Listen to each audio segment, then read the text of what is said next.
Good afternoon, everyone. I'm Neil Love from Research to Practice, and welcome back to Year in Review. As today, we're going to talk about localized urothelial bladder cancer, both non-muscle invasive and muscle invasive disease. We have a great faculty today, Dr. Ashish Kamat from the University of Texas MD Anderson Cancer Center in Houston, and Professor Tom Powles from the Barts Cancer Institute, Queen Mary University of London, in London, United Kingdom. Today, we're here to talk about one of the most interesting areas in oncology, urothelial bladder cancer in general, but also localized disease.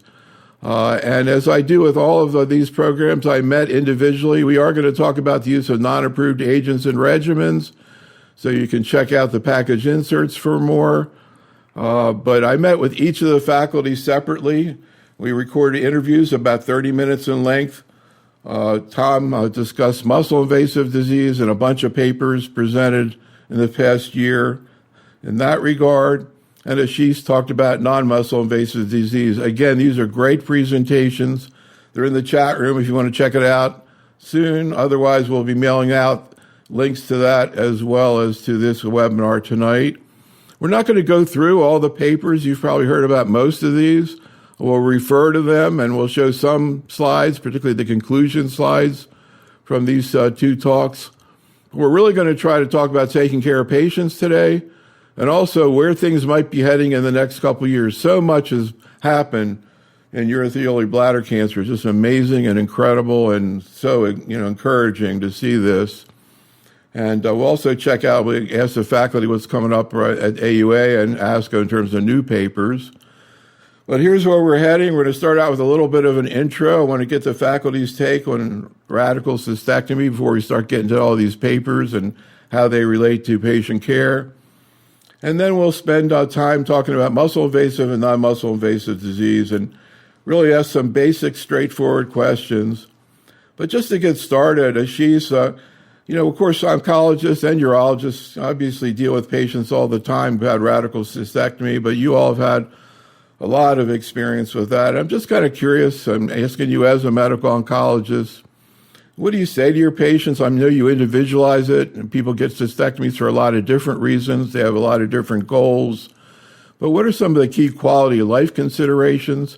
How do you find patients responding to it? Do you have people who have regrets about going through it?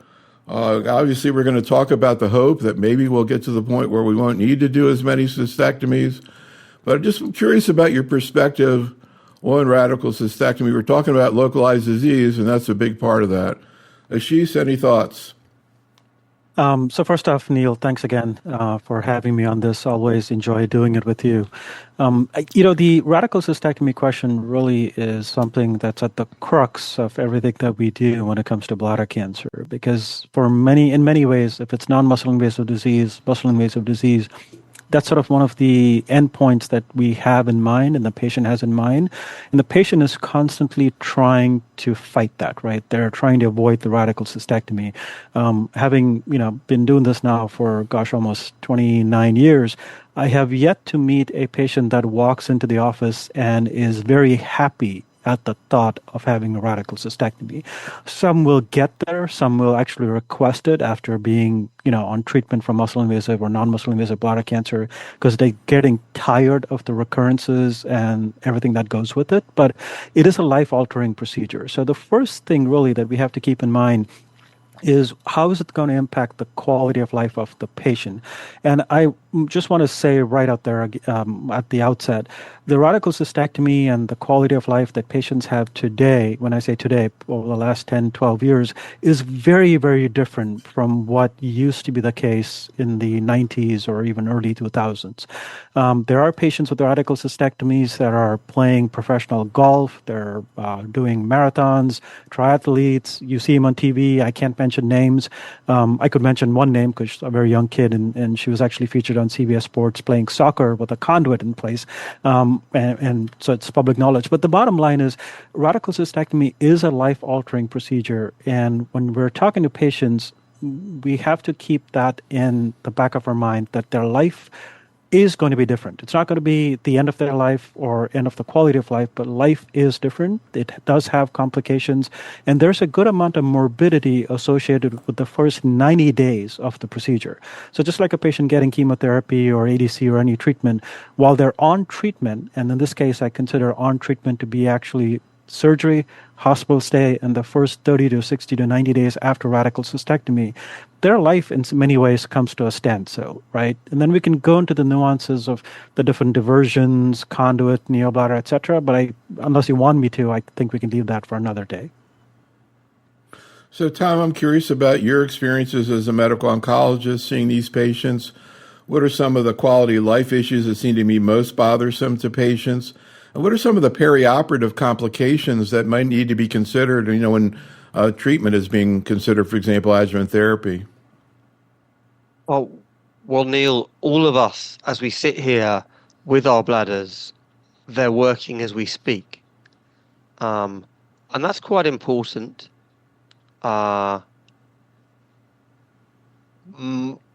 One of the things which I say to my patients after feedback, as Ashish has said for many years, is you'll miss your bladder when it's gone. And while there are alternatives, they are inevitably, but not always, less attractive than keeping the bladder in situ. I think there are two complicating issues which need to be assessed and discussed. Number one is there is a subgroup of patients who have local disease who are going to the loo every hour and their lives are becoming somewhat unmanageable because their bladder is no longer working in the way it was 10 or 15 years before. And that is an important consideration. So when Ashish says, as a surgeon, I see patients and actually it's a relief when their bladders are gone, I've heard that feedback also. So it would be wrong of me to say every patient who has their bladder removed regrets it. There will be patients actually who symptomatically are slightly better. But on the whole, there is a complication associated with long-term quality of life, in my opinion, being less good than those patients who have a well-functioning normal bladder. So that's number one. Number two is Ashish is absolutely right. We're going to talk about this in a second, but it is a real hurdle getting over this procedure. And not all patients, for example, we know from our perioperative trials that many patients who have surgery are never able to restart systemic therapy. And what that probably means is they're picking up comorbidities associated with the surgery. Many patients with urothelial cancer are in the 8th decade of their lives. Indeed, some are in the 9th decade of their lives. And so we're talking about a population with comorbidities, and many of them have got other problems. Many of them have smoked cigarettes in the past and got airways disease, etc., because bladder cancer is associated with that. So it's not necessarily the easiest procedure. It's not the easiest population. It is a big procedure. It's much bigger than, it is much bigger than a nephrectomy. It's much bigger than almost all breast surgery. I can't imagine any breast surgery being bigger than that. And while I accept having your pancreas removed is bigger, it's like having one of the biggest operations you can do towards the end of your life and then trying to get through that process. So I see it, and I've always described it as being the absolute key to muscle-invasive bladder cancer, because without it, patients die very quickly. But I also say to patients, your life's unlikely to be the same afterwards. So that's a great input. We could talk about this for a long time. I'm also curious, and we might get into this later, what are some of the support services, particularly that might be available at a tertiary center, but maybe are not as easily accessible, that benefit patients. But let's jump into some of the papers that we wanted to talk about. We're going to start out, we're going to start out talking about adjuvant therapy, and particularly IMvigor 011 and Checkmate 274. But then we'll also talk about neoadjuvant therapy, including, of course, the dramatic data that's coming out now on EV Pembro. And then we will talk about bladder-sparing approaches. But Tom, in your talk, you went through your New England Journal paper and the presentation at the GU symposium. You had one at the GU symposium this year, and then at ESMO on the InVigor study. And then, of course, previous to that, the Checkmate 274 trial, which you presented in your talk, some ctDNA findings. But before we kind of get into, and you can kind of integrate, and we'll go through a few of the slides, but my question to you, Tom, is right now, how are you approaching adjuvant therapy in your own practice outside a clinical trial? When are you using it? What are you using? How do you incorporate other modalities, particularly ctDNA? Ideally, how would you like to be doing this, Tom, if you didn't have any reimbursement issues to deal with or regulatory issues to deal with? And how do you think things are going to change over the next few years in terms of adjuvant therapy, Tom? Well, the first thing to say, Neil, is adjuvant therapy has been focused on immune therapy, particularly nivolumab, but there was also a positive DFS trial for pembrolizumab in unselected high-risk patients for some time. These are patients who have not had prior immune therapy. They have not had neoadjuvant immune therapy. And actually, this conversation is a little redundant because it's now the case that perioperative neoadjuvant therapy has superseded the adjuvant approach. So this adjuvant discussion is for those patients who have not yet had immune therapy, but Niagara with gemcitabine and the two EV303 and 304 trials with perioperative EV pembro suggest we should be giving immune therapy, particularly EV pembro, prior to surgery. Now, there will, of course, be some patients who don't have that for whatever reason, but for those patients that have not had neoadjuvant immune therapy, there are two categories. Those patients have had chemotherapy alone, and I would put it to you today that if you're fit enough for platinum chemotherapy, you're probably fit enough for immune therapy as well. So I don't think there are going to be that many platinum chemotherapy patients in the future, but there will be patients who have cystectomy alone for whatever reason. And those patients, what we know is the following. We know if you've had an operation and you are ctDNA positive, and that's about half the patients, we know that if you intervene with atezolizumab versus placebo in that population, there is a survival advantage associated with that early intervention. It is also true that for those patients who are negative and are tracked for a year and become positive, those patients are also in the same trial randomized to atezolizumab or placebo. And the same applies. The early intervention without radiology disease based off ctDNA alone, there is a survival advantage associated with atezolizumab versus placebo. We also know that if you are ctDNA positive post-surgery, you've got about a 95% chance of relapse. So almost all those patients relapse. So if you're positive, yes, you need treatment. But it's also true about half the patients are negative and they remain negative for that track period. And those patients have an excellent outcome. Only about 3% of those patients are dead at 2 years. Most of those deaths aren't urothelial cancer. There's about a 5% relapse rate. It's important to remember that in all of the trials, nivolumab, pembrolizumab, and atezolizumab, none of those achieved overall survival. So in InVigor 11, where we then find a population and we achieve overall survival, it's inherently obvious that in those patients left behind, they can't also have an overall survival. Otherwise, all the trials would have been wildly positive. On top of that, their risk of death from bladder cancer is vanishingly small. And therefore, we can conclude that we can spare those half patients who are negative intervention. Heaven forbid if they were to relapse, we can give them EV pembro at relapse. And we can focus on those positive patients, giving them early intervention with immune therapy associated with a survival signal. The InVigor 11 trial showed us that, but actually retrospective data from other data sets, including the pivotal nivolumab trial, shows exactly the same thing.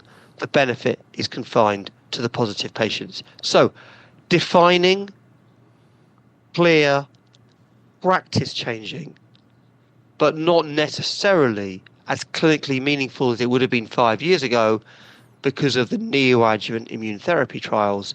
And INVIGOR-11 does not tell us when we can stop neoadjuvant immune therapy. It tells us when we can start adjuvant immune therapy. And that's an important distinction. What about the type of treatment? Any preference in terms of IO? Do you prefer atezolizumab, since that was what was studied in the INVIGOR study? Tom? So, Neil, I think you've asked a really good question, and I'm going to answer it, but it's going to be a little bit more nuanced, if I may. Number one, my preference is to stay on the trial. That's my preference. But if your hospital can only give nivolumab or pembrolizumab for whatever reason, I would be happy for you to translate these results into that setting, because we've actually seen from the retrospective data from 274 exactly the same finding. That's the first thing. So I'm happy with atezolizumab. That's what we did the trial with. But if you want to use nivolumab, I'm totally relaxed about it. There are more similarities than differences between these drugs. They've all had positive trials. They've all had negative trials. And there isn't a best drug amongst them, in my opinion. There is a more complicated question. Is if 95% of these patients are going to relapse, and it's inevitable, and EV Pembro outperforms single agent immune therapy in the metastatic setting, but also in the perioperative setting, are we actually identifying the patients at the right time, but are we actually under-treating them? And if we treated these patients with EV Pembro, instead of improving overall survival, the hazard ratio of 0.59, would we go down to 0.30 and be even better? Now, we don't know the answer to that question, but there is an inherent concern of mine, is we haven't yet tested EV Pembro post single agent immune therapy. We don't know EV Pembro is as good post atezolizumab. And so if you were a young, fit individual, and I realize there's no data to support this, you might say, okay, I know this cancer is going to come back. I know it's potentially lethal. Why don't we just double down and give the best treatment right now? Why give something that's not quite as good? Or alternatively, why not just wait for the cancer to come back and give the best drugs then, in the knowledge that I'm going to have stronger treatment? So I kind of see that. And there is the last bit to this, is that ctDNA is not as straightforward as positive and negative. Like PSA, you could be positive for a PSA test, but it can be 3,500. And that's very different from being positive with a test result of 10. The same applies with ctDNA. When the MTM goes above about 3, you've got very high disease burden. That's inevitably going to be associated with a short relapse. So it may be those patients with lower marginal levels who are likely to relapse, give those atezolizumab, and those patients with much, much higher levels that don't yet have radiological disease go in much stronger with EV Pembro. So, Ashish, I'm curious about your thoughts about this as a surgeon. You know, we were just found out today we had an abstract we submitted to the ESMO GI meeting looking at ctDNA use in colon cancer, and there, you know, surgeons are getting used to that strategy, treating people that they might not have treated, under-treating people with adjuvant therapy. Also, Ashish, the issue of what type of assay. We see more and more use of so-called tumor-informed assays, Signatera, which is what was used in the INVIGOR study, which is actually, you know, a reflection of the patient's actual tumor, as opposed to other assays that look for common mutations. Any thoughts, Ashish? Absolutely. And I think Tom did a really phenomenal job summarizing a lot of work and a lot of data. As far as the tumor-informed ctDNA assay, for bladder cancer, I just want to emphasize and for the listening audience that it's only the tumor-informed ctDNA that has actually been studied and validated and used with any reliability. And I state this because, you know, through the International Bladder Cancer Group, and of course, you know, I do a lot of work back home in India where I grew up, there's probably at least 30 different companies touting that they can do ctDNA assays. And these are not tumor-informed.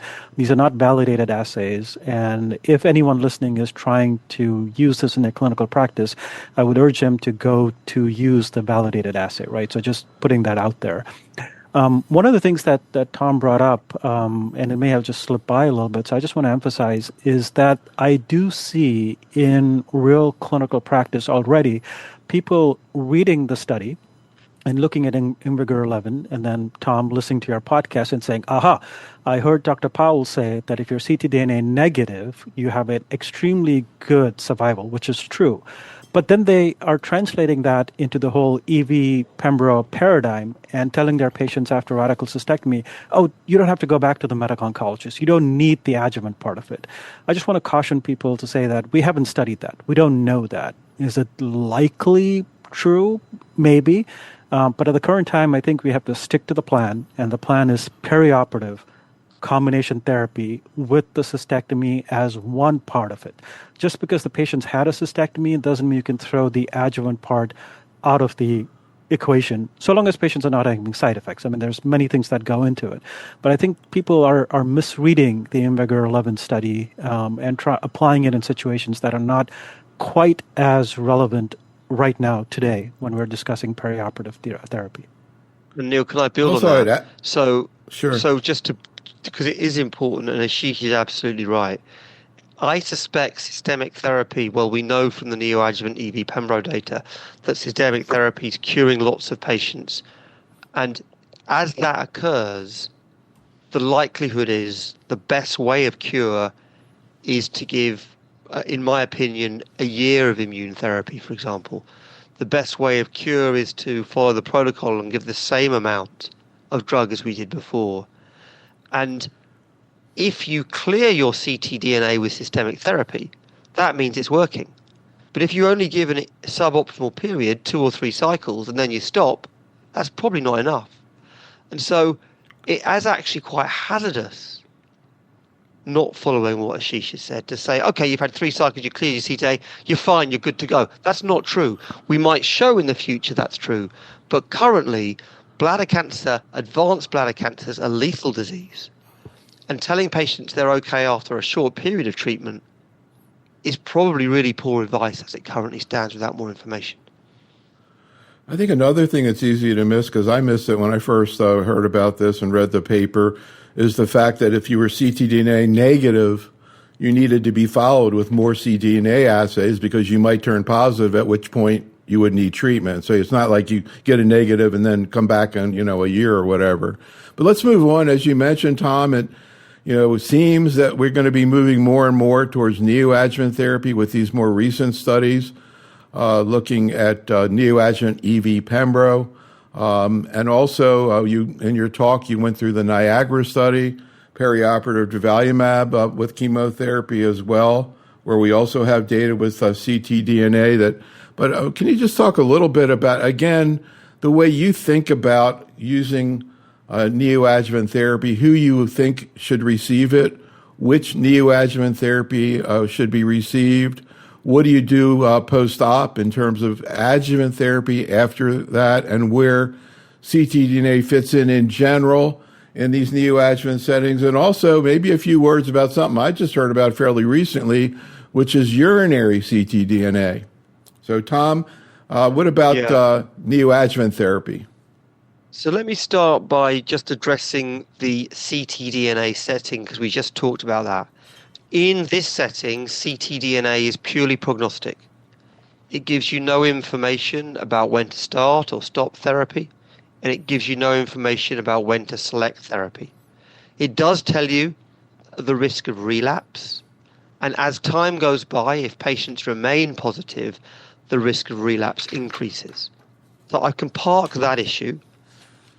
Just to add to that, with urinary tumor DNA, so that's UTDNA, you can use an informed approach in the urine, and you can also then sequence the tumor. And in the majority of patients, you can also find UTDNA.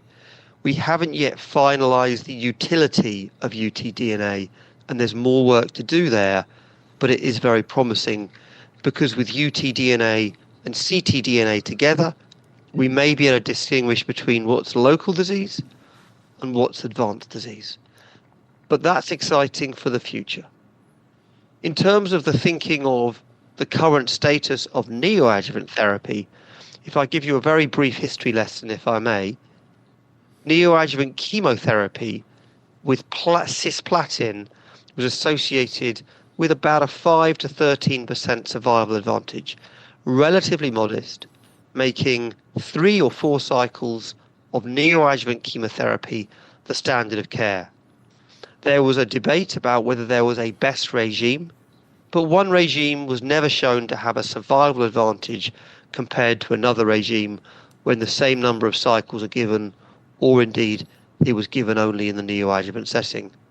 GEM-CIS, 3 or 4 cycles became the standard of care. A big randomized phase 3 study, 1,000-patient trial called Niagara, added a year of perioperative durvalumab to that, so 4 cycles of durvalumab before, with platinum chemotherapy, surgery, followed by the remaining 8 cycles afterwards. That trial showed, compared to the chemotherapy and surgery alone arm, a 10% bounce in increase in path-CR rate, a PFS, an EFS hazard ratio of 0.68, significant reduction, higher proportion of patients getting surgery in the combination arm with durvalumab, showing the surgical safety, and of course, for the first time, a significant overall survival advantage with a 25% reduction in the risk of death without any devastating safety signals associated with it. That resulted in that becoming a standard of care. It even got approved in the UK by NICE, would you believe? That's how high the bar is for there. So it's an effective, it's a cost-effective, it's a treatment associated with survival. And that is or was the standard of care until ESMO last year. And since ESMO last year, 2 pivotal trials have come out. Those trials have looked at perioperative EV pembro. So essentially it's 3 or 4 cycles before the surgery, and then a total of 9 cycles of EV pembro in all. So it's 9 cycles of EV pembro and surgery somewhere in the middle. 2 trials, one compared with cystectomy alone, that was EV303, and the second trial compared with platinum chemotherapy, just like the Niagara design. Both trials were conclusive, and both trials were eye-catching. They were eye-catching because the path-CR rate, instead of 37%, was more like 60%. It was 55% and 56% in the 2 trials. That means for most patients, when they had their bladder removed with neoadjuvant EV pembro, there were no cancer cells left behind. That has broader implications for bladder-sparing approaches in the future. But it's also true that both of these trials hit significant event-free survival, and those were 0.4s and 0.5s, and both hit overall survival 0.5 and 0.65 in EV303 and EV304 respectively. The safety signal was more complicated because 9 cycles of EV pembro is probably, cycle per cycle, EV pembro is easier than platinum chemotherapy. But that period of adjuvant treatment, in one of the trials, only 25% of patients completed that adjuvant period. So there are some challenges there. We need to look more at that in the future. But it is fair to say that EV pembro now in metastatic disease with EV302 and now with EV303 and EV304 has superseded other approaches, including chemotherapy, radiation therapy, and other bits and pieces. And I often use the phrase, which actually comes from Michael van der Heijden, who, looking at it, he was the second author on this paper in front of us. Michael crowned the phrase, EV pembro first, ask questions later. Because I think lots of patients who are coming in with different components of N1 disease, or M1 disease, or T2 disease, a lot of those patients with a spectral disease, we're going to start EV pembro and then make a decision about where we go from there after 3 or 4 cycles. So just a couple of quick questions, and I'd like Ashish's view on this and also how he thinks the urologists are going to respond. It kind of sounds like everybody is going to, with muscle-invasive diseases, maybe should be considered for or receive neoadjuvant therapy with EV pembro, whether they're platinum eligible, older, etc. Is that what you're saying? And also, any role for ctDNA in terms of path-CR, ctDNA negative, maybe offering the option of not using adjuvant therapy, Tom? I would not be using ctDNA in this space currently beyond I'm interested in the level, and if you remain positive, it probably means your treatment's not working that well. And there's an odd paradox here, because in ctDNA positive adjuvant space that we talked about at the beginning of the show, we encourage there to give the positive patients atezolizumab. Here, if you remain positive on pembrolizumab, that probably means it's not actually working. So in the adjuvant space, you start immune therapy, but you could always turn around the other way and say, if you're in the neoadjuvant space, if you remain positive, you probably should be thinking about doing trial switching therapy. So I really wouldn't be using ctDNA in this perioperative space. So, Ashish, I'm curious. Again, it sounds like, there's always been this debate about neoadjuvant therapy. For a long time, people said, well, everybody should get it who's platinum eligible, but certainly not everybody is platinum eligible. Do you think that surgeons or urologists are going to be open to the idea that it's going to be standard to go for neoadjuvant therapy?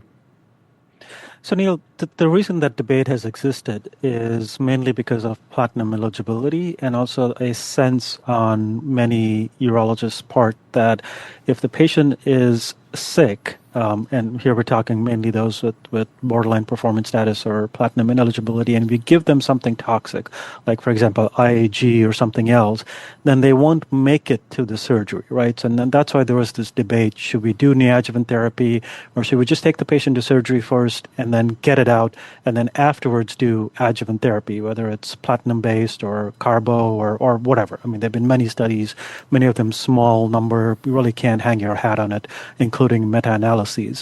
I think today, in many ways, the advent of GC and Durva, and again, that did include patients that were borderline platinum eligible, even though it was a platinum eligible study, and of course, looking at the EV paradigm. And I just bring those two up because access is sometimes an issue, and in some countries, people may not have access to EV Pembro. But let's assume we're in Disneyland, we're here in the U.S., everybody gets EV Pembro. In many ways, surgeons are sighing with relief because you don't have to think about these things. If someone is really so sick that they can't get EV Pembro at all, there's a lot more going on with that patient, right? So in many ways, it makes the thought process easier for my colleagues in the community that may not live and breathe bladder cancer all the time. Patient has muscle-invasive disease, and I hope this is actually going to be the norm, it's an automatic referral to the medical oncologist. Please go see my medical oncology colleague, talk about EV Pembro, talk about perioperative therapy, and then we'll work together as a team and plan your surgery in that paradigm. One thing I do want to bring up for folks that might be listening, I've heard this from different people, that surgery after EV Pembro can be extremely challenging and difficult. I don't think it's the surgery that's difficult. I think what's happened is that we have treated patients with bulky disease with EV Pembro and gotten a much more dramatic response than you would with cisplatin based alone. And now these patients who are surgical non-candidates, unresectable, become resectable, right? And then you're going in and you're cutting through tissue planes that are essentially fibrotic remnants of tumor.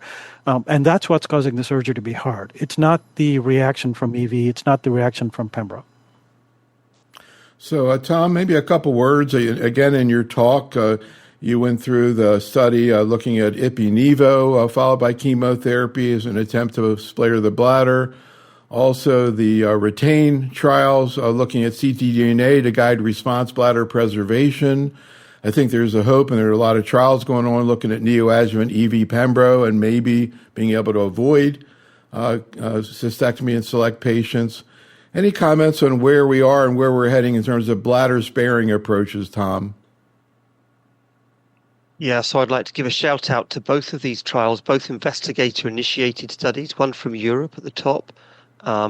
This is the NKI study, which is ipi-nivo prior to chemo-rad, and the second trial from the US, from the Fox Chase folks, both amazing investigator-initiated work, both ahead of their time, in my opinion. The CTLA-4 PD-1 story, the ipi-nivo story, the Nabucco was the surgical trial. This is the study which looked at radiation therapy and described radiation therapy post-neoadjuvant immune checkpoint inhibition in great detail. The bottom line is it should make no difference, and it doesn't make any difference, really, about whether you're doing surgery or radiation in this population. We haven't done head-to-head trials against the two. At the moment, surgery remains the standard of care. Some people say historically we've tended to treat patients with radiation therapy who have a poorer performance status, and therefore that's why the surgery studies may be better. Other people say they've got brilliant cohorts retrospectively showing radiation therapy or TMT therapy is as effective. We don't know that. But what I like about that study is the same group has done a surgical trial with the Ipi-Nivo, and now they've done a second trial. There's going to be some data at ASCO looking at the same approach with durvalumab for what it's worth. That's, of course, in the public domain. The abstracts are out. Nick James's group is presenting that study. And it's going to build the information, particularly if we move into a bladder-sparing area. The second trial, the RETAIN trial, looked at platinum chemotherapy with an immune checkpoint inhibitor with nivolumab. But instead of doing instead of going on and having the surgery, some patients were allowed to spare that surgery. And essentially, under those circumstances, you have a group of patients that have had a deep response, a clinical complete response, and those patients are on surveillance and they're not having radical cystectomy. And the question is, what happened to them? Now, in both of these trials, they also looked at ctDNA analysis. The radiotherapy trial showed us that actually it was similar in many respects to some of the surgical trials that we've seen from a ctDNA perspective. But the RETAIN trial did tell us something new. And what that told us is non-muscle invasive bladder cancer does not reliably produce ctDNA. And what that means is if you want to track your patients with ctDNA after a bladder sparing approach, that may be effective for large muscle invasive disease, and it may be effective for M1 metastatic disease. But if you think that can prevent you doing cystoscopies, I'm afraid you're wrong. You're going to need to keep looking in the bladder under those circumstances. Is there a chance that UTDNA or other approaches could improve that in the future? Yeah, of course there's a chance. But I think at the same time, it's important to recognize the limitations of where we currently are, because as you said, Neil, there are many bladder-sparing trials. Indeed, there are bladder-sparing trials looking at EV Pembro in this space. And there's a study in New York that Matt Gowski's involved with, and there's a study called EV 209, and announced today a study called EV 309, which is a phase 2 and a phase 3 study in this muscle-invasive bladder space. Those patients that have not had those patients who have achieved a complete response, just having surveillance and not having active intervention with radiation therapy or surgery. So, Ashish, I always love talking with you about non-muscle invasive disease. It's just unbelievable to me how complicated. I don't know, maybe it's because I'm a medical oncologist, but I think even urologists maybe have a hard time keeping up to date with that. So, again, in your talk, you went through some really interesting papers. Obviously, we have several studies looking at adding immunotherapy to upfront treatment. We have the TAR-200 device, the pretzel, so to speak. You also talked about a study looking at erdafitinib in non-muscle. This is systemically, although we know it's also can be done locally with the TAR device. And then immunotherapy with nogapentogetam. And then also the issue Tom just was referring to, which is ctDNA and non-muscle invasive disease. Again, in your talk, you go through all the details, but I just want to kind of take a step back and say, first of all, how do you think through right now, outside a clinical trial setting, a patient who requires a treatment, how do you determine whether or not they need treatment, what treatment it is, and of course, what your thoughts are about adding IO to BCG, and any other data sets that you consider when you see patients today, Ashish? Thanks for that question, Neil. It's a very complex issue, right? Because first off, we're trying to escalate therapy in the right patient and then de-escalate therapy in the appropriate patient as well. And I'll focus my discussion mainly here on the high-risk patients because that's what we talked about and those are the studies. But the largest population of patients that we see with bladder cancer is the non-muscle invasive cohort. And that's about 75, 80% of patients. We talk a lot about muscle invasive disease. That's about 20% of patients. And metastatic, thankfully, is a small percentage, right? But the largest cohort that we see is the non-muscle invasive bladder cancer patients. And of that, a good number of patients fall in what we call the high-risk category. And what do we mean by risk? I think that's the first thing I just want to explain to the people listening. We're talking about grade, we're talking about stage, we're talking about non-muscle invasive disease, but the risk for the patient is the risk of losing their life to something that starts out as a small little thing in the bladder, right? So that's the risk of progressing to muscle invasive metastatic disease. I think once you keep that in mind, everything else falls into place. So if a patient has low-grade, low-risk disease, oftentimes I'll tell the patient, you can even go on active surveillance. I could see you back in 3 or 6 months. We can monitor this tumor. I don't have to go in. I don't have to resect it. You don't have to have anesthesia. We can just watch it. And it's a similar paradigm as with kidney cancer, small renal masses, prostate cancer, active surveillance. On the other hand, if a patient has high-grade disease, it's T1, it may be 3 millimeters, 2 millimeters, 1 centimeter in size. That can invade, metastasize, and kill the patient. And that's where we're always looking to improve the results over what we've had for many, many years. You know, we talk a lot about BCG. People sometimes forget that BCG has been around since the early 1900s. Kamat and Guerin, developed it as a vaccine against tuberculosis. In the early 1920s, it was discovered or seen that patients that had TB or the vaccine had lower incidence of cancers in general. And as you and other medical oncologists listening might remember, I mean, this was used against melanoma, against lung cancer, but it's found its home in bladder cancer. And in bladder cancer, it really has been the bar against which everything else has really had to be measured. And I'm glad that these trials have been performed. I'm glad that these trials have been reported out. And essentially, it was using BCG plus something. And in this case, we had 2 trials that read out positive. That's BCG plus sasanlimab. That's the CREST study. And of course, the BCG plus Durva, which was the Potomac study. And then the Atezo plus BCG, which was the Alban, was a negative trial. And if you want, we can go into all the reasons that those trials were negative. But then again, these trials should have reported out about 2 or 3 years ago. Every year, there was this promise of, we're going to see the data. And we never saw the data. And that's because these studies were really benchmarked against BCG used suboptimally. And I've heard Tom say this, and I've heard many people say this. These trials, in many ways, educated people on the phenomenal results our patients can get if BCG is used appropriately. So again, just diving into CREST and Potomac, because those are the 2 ones that everyone talks about. Kudos to everybody, investigators, patients, 1,000+ patient trials. And it did show that adding an IO to BCG does provide a benefit. This benefit was for recurrences, not necessarily progression. The progression numbers were too small to make any sort of conclusion. So hazard ratio 0.68 in both these studies for EFS, and that's event-free survival, right? Recurrences. Those recurrences may be small, they may be not meaningful to the patient, but still they were counted as events. And it was at the cost of toxicity. So a relative benefit of about 5 to 7%, depending on which study you look at, and a 5-fold increase in toxicity of about 20 to 30%.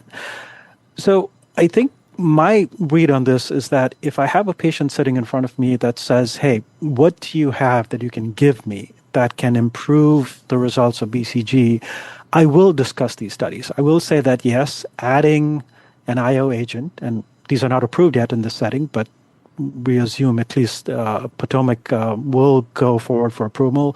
The CREST folks have stopped the FDA process so far, but let's assume it's available. I will tell the patient that, yes, I do have the ability to add an IO to BCG at this point, but it comes with a certain amount of toxicity, and we do have trials currently ongoing, for example, Keynote 866, that addresses the more practical question. can I start with BCG? And if the patient has an early non-response, not progression, but early non-response, can I then come in with an IO agent, right? I think that's a more practical clinical question. So today, I don't really see this changing what I do in the clinic. I will, of course, discuss it with patients, but for the most part, it's not going to change the administration of intravesical immunotherapy. What has happened, however, is people have realized that they can't leave out maintenance with BCG. You have to do induction. You have to do maintenance therapy. You have to do it right. And in many ways, that was the fault of us, the urology community. Because we've had BCG around for 40 years, people had started using BCG in a haphazard manner. What do I like to do? What do I believe? Let me just do 2 doses instead of 3 doses. That's not something that you guys would do in medical oncology, right? You stick with the protocol. You adjust it for toxicity and side effects, but you just make up your protocol. So I think this is going to force my colleagues in urology across the board to stick to the BCG protocol that actually works. So, Tom, I'd like to hear your thoughts on this, and also this idea that Ashish just brought up of maybe starting out with BCG and identifying people who aren't responding well, and how you would do that. Was it just a cystoscopy or any other, UTDNA, et cetera? But also, Tom, why there was such a high toxicity in these trials? I think it was like 25% grade 3. Of course, that's from BCG and the IO, but still, it seems like a lot of toxicity. So any thoughts about those 2 questions, Tom? Yeah, so I agree with what Ashish has said. I think that that BCG induction and maintenance is a high bar. I think one of the reasons these trials read out so slowly was because there were so few events compared to what we were expecting in the control arm, because historically we've been less good at TURBT, and I think we've been less good at giving maintenance BCG. The third arm of that was striking. If you didn't give the maintenance BCG, things went wrong quickly.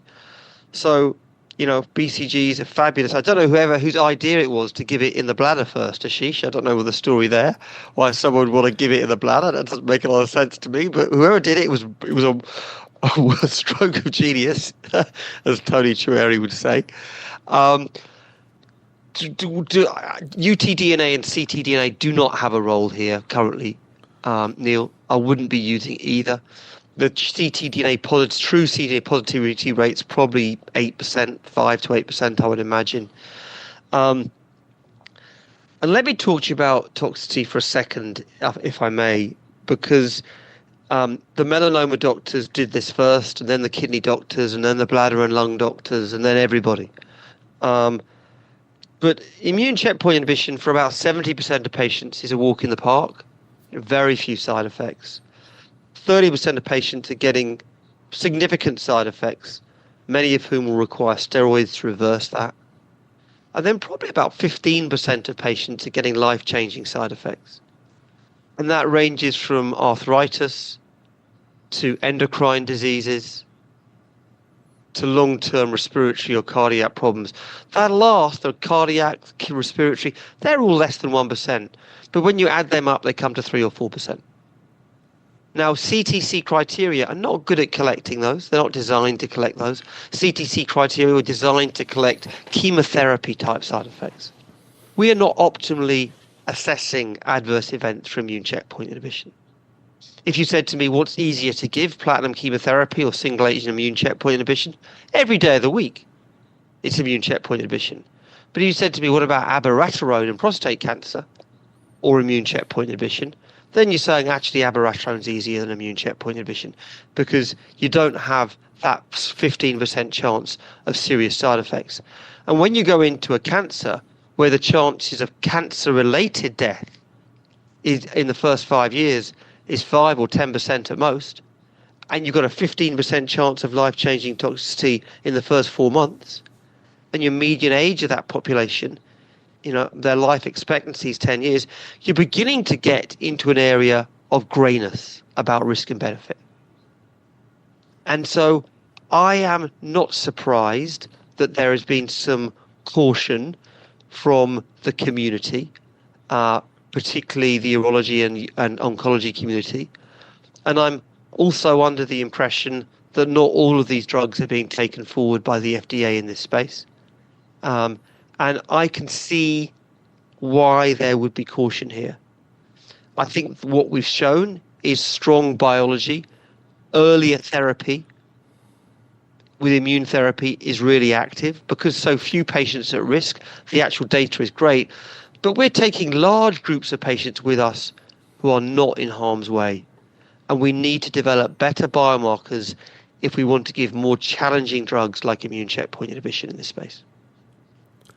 All right, well, let's finish out with a few other issues that come up in terms of new research, non-muscle invasive disease. First, Ashish, TAR-200, the so-called pretzel, being used to deliver chemotherapy. Also, as I mentioned, also targeted therapy in terms of erdafitinib. Where are we with that today, Ashish? Yeah. Just before I answer that, let me just address Tom's question. So it was actually my former mentor, Don Lamb, who thought about putting BCG in the bladder. He's still very active, comes to all the IBCG meetings, and we in the community owe him and Alvaro Morales from Canada, who simultaneously the two of them thought about it and did small patient studies. And the thought process was, it was being used for lung and melanoma, but was being given IV, and patients died, of course, because they developed, BCGiosis. Let's put it in the bladder. It's a cavity, and maybe we'll see some results. So that's a little side historic note there. Lovely story. Yeah. Coming to the TAR-200 device, Neil, just full disclosure, I've known the folks that have worked with this for many, many years. It was first used to deliver lidocaine in the bladder for patients that had really interstitial cystitis. And then the thought process of putting in gemcitabine, which is what the TAR-200 device is, and we call it the pretzel, patients call it the pretzel. The company hates us calling it that because it sounds like a food item, which it is.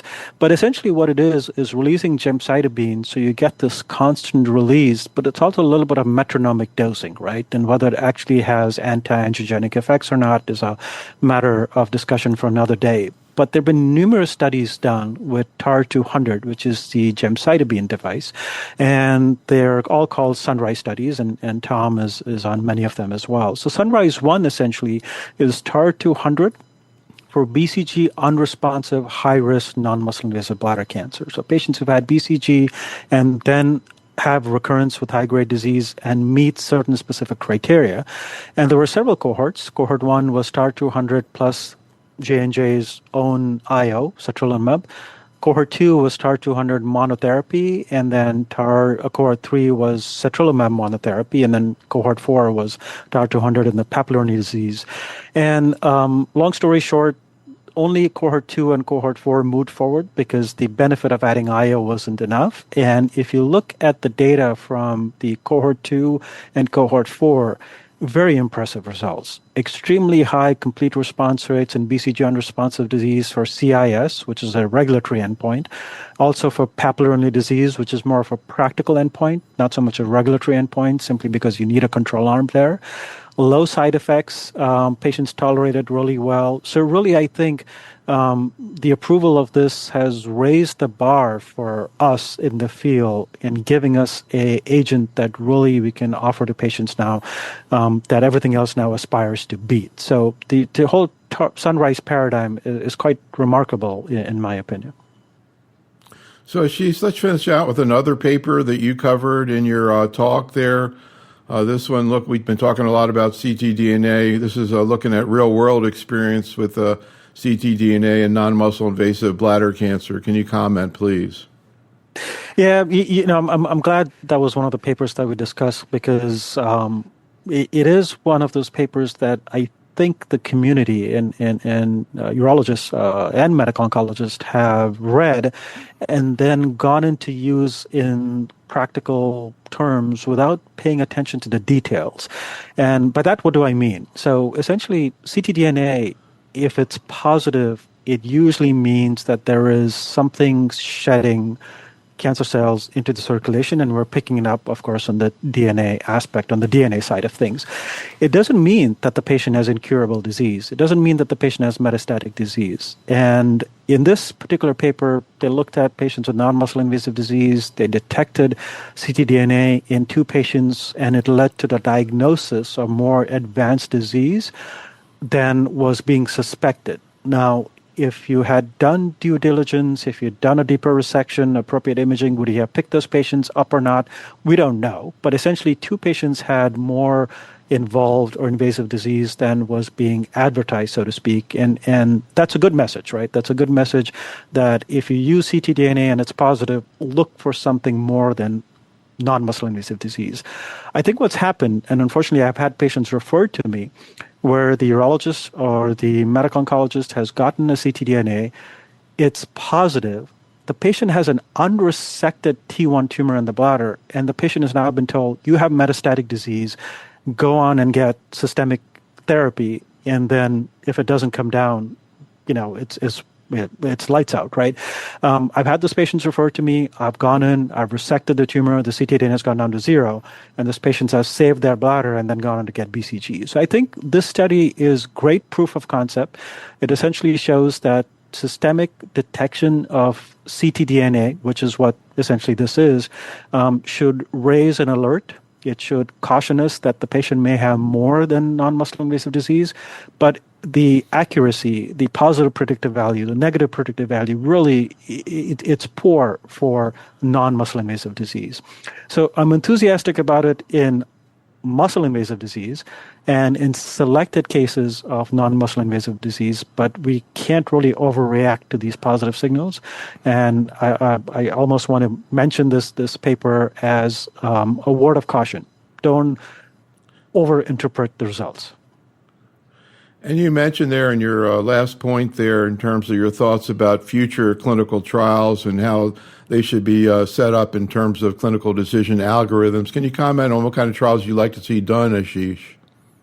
Yeah, no, absolutely. I think that's a comment I made incorporating cytology, FISH assays, UTDNA, combining that with imaging, endoscopy, ctDNA, essentially in a way that we can now use these tools that we have today to advise patients on when bladder sparing is appropriate, either after they've had systemic therapy of muscle invasive disease, or even if they've had intravesical or other therapy for what we normally would consider indicators for radical cystectomy, such as really deep T1B disease, histologic subtypes, etc. So I think these trials are being done. They will be read out, and once they're read out, we'll have more information. But till then, I use these. I'm sure Tom uses these. I'm sure many people listening use these assays. But we have to remember that we have to use clinical judgment, temper it with a little bit of salt, and not put too much into it when we don't have data to back it up yet. So Ashish and Tom, thank you so much for joining us today. Audience, thank you for tuning in. Be safe, stay well, and have a great night. Thanks so much, Ashish. Tom, thank you so much. My pleasure. Thanks, Neil.